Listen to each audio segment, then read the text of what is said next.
Dominique Soler, bonjour. Vous êtes le président directeur général de Human Design. Est-ce que vous pouvez nous dire en quelques mots ce que vous faites dans votre belle société? Bonjour Olivier et merci pour votre accueil et cette interview qui n'était pas prévue mais qu'on va faire quand même. Donc Human Design Group, c'est une société leader aujourd'hui au niveau européen qui intègre l'humain dans le design de systèmes, en particulier des systèmes complexes, pour garantir à ses clients la maîtrise des risques des facteurs humains, dans la performance, dans la fiabilité d'utilisation, mais aussi dans la capacité de tous ces systèmes complexes à être mis en œuvre de manière la plus performante possible.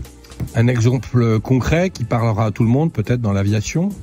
Par exemple, oui, pour le groupe Airbus, pour n'en citer qu'un, c'est les cockpits du futur où on met de l'intelligence artificielle. On se pose la question de savoir comment un humain va coopérer avec cette intelligence artificielle, quelles interfaces faut mettre en œuvre, quelle part on va laisser d'autonomie à l'humain, quelle automatisation on va laisser au cockpit futur de l'aviation, de manière à améliorer encore la fiabilité de la sécurité aérienne.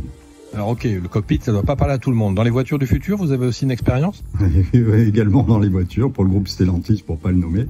Mais nous avons des recherches avancées sur le cockpit intelligent, c'est-à-dire la voiture autonome. Et là aussi, savoir comment le comportement du cockpit va être acceptable pour qu'un humain normal, sachant que les cockpits, c'est tout le monde qui les utilise, dans les voitures en tous les cas, puisse être utilisé sans prendre de risques excessifs sur la sécurité routière. Alors rêvons un peu, nous travaillons beaucoup dans la santé ou dans des entreprises qui veulent intégrer la santé environnementale au cœur de leur organisation. Est-ce qu'on peut imaginer demain, je ne sais pas moi, un bloc opératoire, une clinique, un EHPAD, un industriel, un laboratoire qui intégrerait l'ergonomie, les facteurs organisationnels et humains au cœur de leur process? Est-ce que c'est possible? Est-ce qu'on peut rêver demain d'éco-rénovation qui prendrait en considération la réduction de la fatigue des opérateurs dans la conception même des bâtiments? C'est un rêve ou c'est possible? Non, c'est pas un rêve, c'est même une nécessité et probablement en retard aujourd'hui du système de santé si on reprend l'exemple de l'aéronautique où le risque fatigue des pilotes est déjà extrêmement bien pris en compte.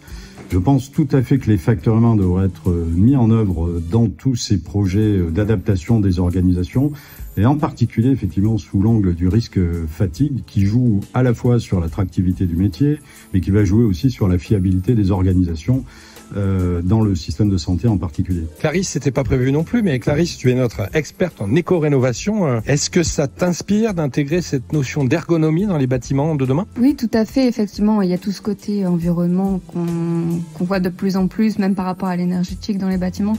Mais toute cette notion d'ergonomique est importante aussi parce que dans un bâtiment, il y a avant tout des humains qui travaillent parfois toute la journée assis et parfois sont moins productifs par rapport à ça. Donc c'est quelque chose d'important, effectivement. Oui. Et intégrer la réduction de la fatigue de professionnels sur le terrain, ça vous paraît aussi un point important? Ah bah oui, rien qu'en termes de productivité pour les entreprises, c'est même indispensable. Et à l'avenir, dans tous les cas, ce sera quelque chose qui sera indispensable pour quelle que soit l'entreprise, afin qu'elle puisse être, comme l'a dit Dominique, en termes d'attractivité pour les personnes, pour travailler dans ces entreprises et pour la santé des travailleurs. Sur la santé en particulier, j'insiste sur le fait que dans le domaine des dispositifs médicaux, il y a une aptitude très particulière que connaissent bien les professionnels du domaine, qui est l'aptitude à l'usage. Et par ce biais-là, est déjà intégré beaucoup d'ergonomie et de facteurs humains de manière à maîtriser effectivement tous les risques d'usage qui font qu'une infirmière à 4 heures du matin, souvent très fatiguée, va se tromper entre les millilitres et les milligrammes. Et malheureusement pour le patient, ça peut être assez douloureux. Voilà, donc c'est déjà très concrètement une intégration des facteurs humains qui concerne la partie opérationnelle des équipements, à charge de main de le mettre directement chez les exploitants dans les différentes cliniques, CHU et milieux hospitaliers qui devraient pouvoir s'améliorer de ce point de vue-là. Merci, très belle expérience. L'utopie, on le sait, ce n'est pas l'irréalisable mais l'irréalisé. Eh bien, il n'y a plus qu'à. Clarisse, Dominique, vous pouvez vous mettre en œuvre pour fournir ces nouveaux travaux. Merci à vous deux.